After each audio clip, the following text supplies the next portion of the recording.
The battle no one sees, every human being, no matter how calm they appear, is fighting a private war, not on a battlefield, but inside their own mind. There are mornings you wake up, and it feels like you're trapped in the fog of yesterday's thoughts. You smile on the outside, but inside, the noise never stops. Part of you craves peace. The other part keeps replaying every mistake, every fear, every word you wish you could take back. The Stoics once said, "No man can master his life until he masters his thoughts," because every action, every emotion, every decision begins in the mind. If your mind is the soil, your thoughts are the seeds. If the seed is toxic, it poisons your peace. If it's pure, it grows freedom. The danger is, most people never realize when their mind has been poisoned. They believe every thought they have is truth, but not today. Today, we begin a different kind of journey, not outward, but inward. A journey to cleanse the mind, to break free from toxic thoughts and reclaim peace, focus, and clarity. Guided by the wisdom of Marcus Aurelius, Seneca, Epictetus, and the timeless truths of modern psychology, this is the path of mental mastery. This is the war within. No one, awareness. The beginning of freedom. Inner freedom begins with awareness, not the abstract kind, but the real, sharp awareness that lets you see your thoughts without being pulled into them. Most people go through life never realizing this truth. They believe they are their thoughts. When a dark idea appears, "I'm not good enough. I'm going to fail. Everyone's judging me." They accept it as reality, and in that instant they lose their freedom. The Stoics taught, "You cannot control the wind, but you can adjust your sails. Your thoughts are the wind. Awareness is the sail." Imagine standing at the edge of the ocean. Waves crash again and again, never stopping. But you are not the wave. You are the ocean itself. Deep, silent, steady beneath the surface. This is what awareness feels like. In modern psychology, it's called cognitive diffusion, the art of separating yourself from what you think. Instead of saying, "I'm a failure," say, "I'm having a thought that I'm a failure." That tiny shift changes everything. The moment you say, "I'm having a thought that," you step outside illusion. The thought loses its grip. It no longer defines you. It passes through like a cloud drifting across the sky of your awareness. Marcus Aurelius once wrote, "The mind is like the sky. Clouds may cover it, but they are never its nature." Freedom begins when you can see, without reacting. No, 2. Letting go. The art of inner cleansing. Have you ever lived inside your past, replaying moments that already ended? Or drifted into the future, worrying about things that haven't even happened? If so, you're not alone. Most of us do this. Every single day we carry the past on our backs like a bag of stones and call it memory. We carry the future in our chest and call it preparation. But both are just different forms of self-torture. Seneca once said, "He suffers more than necessary who suffers before it is necessary." We suffer twice, once in reality, and 10 times in our mind.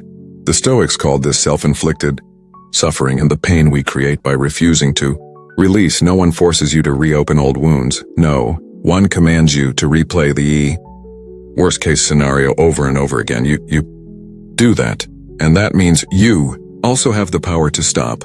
Think about it. When you hold a burning coal to throw at someone, the first person who gets burned is you. When you hold on to resentment, fear, or regret, the first piece you destroy is your own. To cleanse the mind, you must learn the art of release, not by forgetting, but by forgiving, not because they deserve it, but because your mind deserves peace. If you wish to purify your thoughts, begin with release. Let go of regret for what cannot be changed. Let go of anger toward those who are no longer here. Let go of the nameless fears that follow you into sleep. Sit still. Breathe deeply. Imagine each breath as a wave, washing away the dust from your mind. Don't force it. Don't control it. Just allow stillness to carry away what no longer serves you. Because the mind was never meant to be a warehouse. It was meant to flow. No, 3. Confronting the inner critic. Inside every human being, there's a voice. Not the one you use to speak in, but the one that speaks to you. It's the loudest when you're at your weakest. It whispers, "You're not good enough. Others are ahead of you. It's too late for you." That voice, the inner critic, is the most dangerous enemy you'll ever face because it's not shouting, it's the echo of comparison, fear, and rejection. But when you believe it, you give it power. You turn illusion into reality. The Stoics warned us, let reason guide you, not reaction. So when that voice rises, don't fight it, don't argue with it, just observe it. Like you would a frightened child, ask it calmly, is this true? Does this thought make me stronger? If the answer is no, let it go. Seneca once wrote, "No man is more unhappy than he who never faces adversity, for he is not permitted to prove himself." Every time you confront your inner critic, you train mental strength. You carve new pathways in your mind. Paths of confidence, compassion, and wisdom. Don't try to silence the voice. Rise above it. Each time you face it with clarity, you grow freer. That is the beginning of mastery. No. 4. Stillness, the art of the soul. The Romans had a word for absolute peace, ataraxia, the stillness of the soul, untouched by the noise of the world. Marcus Aurelius, a man who ruled an empire surrounded by war, betrayal, and death, once wrote, "Nowhere can man find a quieter or more untroubled retreat than in his own soul." He commanded armies. He ruled nations, and yet every day he sat in silence, to speak with himself. He understood something most people never do. The chaos outside will never end, but the chaos within can be tamed. Stillness is not escape. It is mastery. It's not running away from noise. It's standing in it and remaining calm. Stillness is that sacred moment when you realize the voices in your head no longer control you, they're just there. And then they fade. Give yourself 10 minutes of stillness every day. No music, no phone, no scrolling, just you and your breath. At first, your mind will rebel. It'll bounce from thought to thought, craving stimulation. But stay patient. Like a lake that's been stirred, if you stop touching the water, it clears on its own. In stillness, you'll begin to hear the voice that truly matters. Not the voice of fear, not the voice of society, but the quiet, grounded voice of wisdom. From that place, your choices become cleaner, your actions more aligned, your life more peaceful. No. 5. From a clear mind to a clear life. A chaotic mind can never create a clear life. Just like a fogged mirror can't reflect the truth, the Stoics never sought peace by removing problems. They found it by facing them with clarity. When you see your thoughts, without being ruled by them, when you let go of what you can't control, when you quiet the inner critic and return to stillness, you realize something profound. The world outside no longer holds power over you. Anger no longer drives you. The past no longer chains you. And the noise of the world can't pull you away from yourself. You begin to live intentionally. A clear mind sees the true value of time, of focus, of energy. Such a person doesn't waste these gifts on petty arguments, toxic memories, or meaningless opinions. He invests them in the present, the only place where life truly happens. There's an old Roman story about a blacksmith.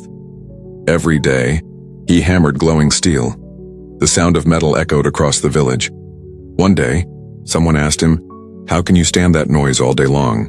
The blacksmith smiled and said, "At first I heard it too, but then I learned not to." When you focus on the fire and the hammer, the noise disappears. Your mind works the same way. When you focus on the present, the noise fades. The pain, the doubts, the endless chatter, they lose meaning. What once felt like a burden was never the burden itself, it was just background noise. And when you stop giving it attention, you begin to hear the heartbeat of life itself again. In the fire and silence, when you begin to master your mind, everything changes, not the world, but how you see the world. The things that once made you angry now pass like wind. The people who once hurt you become lessons, and the voices that once screamed in your head grow quiet, because you no longer feed them your attention. That is true Stoic strength, not armor, not control, but the calm fire that burns quietly within. So when your mind feels restless, when your thoughts begin to race, remember this: you don't need more advice, you don't need more noise, you just need stillness. Because the sky has always been there, unshaken, unmoved, endless. If this message spoke to you today, take a moment to breathe and share this journey with us. Because this channel isn't about watching, it's about becoming. If you felt the fire reignite inside you, hit that like button to keep it alive, and subscribe. Not for us, but for yourself, to keep walking the Stoic path, one thought at a time. And before you leave, type 3 simple words in the comments. I choose calm. Let that be your vow, your quiet promise to live with strength, discipline, and peace. This is Stoic Spark, where wisdom meets the fire within.